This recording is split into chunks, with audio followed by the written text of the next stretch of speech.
আমরা সবাই ঘুরতে যাবো বলে প্ল্যান করছি, তাও আমরা কিরকম লেভেলে ফোন ঘাঁচি।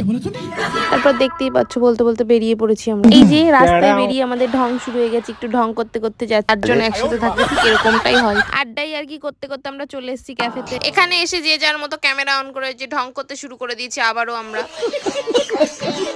তারপর পোজ পাস দেওয়া হচ্ছে ছবি তুলবে বলে। এই যে আমি সব ক্লিপগুলো একটু নিয়ে নিলাম, কোথায় এসছি না এসছি দেখতে।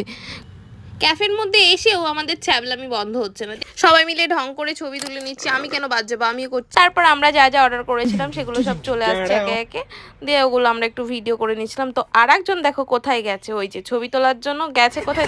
আমি আবার ওদেরকে বলছি দেখ তোদের কথাগুলো কিন্তু সব ভিডিও রেকর্ড করে নিলাম। তারপর মিমি বলছে দেখ ভাই দেখ আমার সাথে কি হচ্ছে এটা ভিডিও কর ভিডিও কর। তারপর আমি ওটা ভিডিওটা করে নিলাম। আমরা যে কোনো পরিস্থিতি থাকি না কেন আমাদের ছবি আমাদের তোলাই লাগবে। দিদি বলছিল আমাদের কটা ছবি তুলে দে।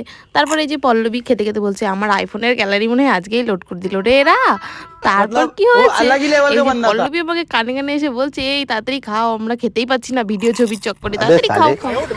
আমরা তো নর্মালি সিরিয়াস হতেই পারি না, তো আমি আর পল্লবী তখন মনে হয় কোনো সিরিয়াস টপিকে কথা বলছিলাম। তারপর দেখছি দিদি ভিডিওটা করে নিচ্ছে। জানি না ওরা দুজন কি নিয়ে পাগলামি করছিল, ওরকম হাসাহাসি করছিল। বিলটা মিটিয়ে বাড়ি যাওয়ার সময় কি এমন ঘটলো আমাদের সাথে না দেখলে বিশ্বাসই করতে পারবে না।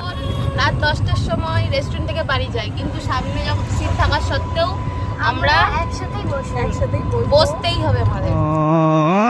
গাইস আমরা রেস্টুরেন্টে খেতে গেছিলাম, কে আমাদের চোখ দিয়েছে খাবারে, চোখ না হাগা হয়েছে, তার জন্য হজমোলা খেতে খেতে এবার বাড়ি যাচ্ছি আমরা। বুঝলাম পাতলা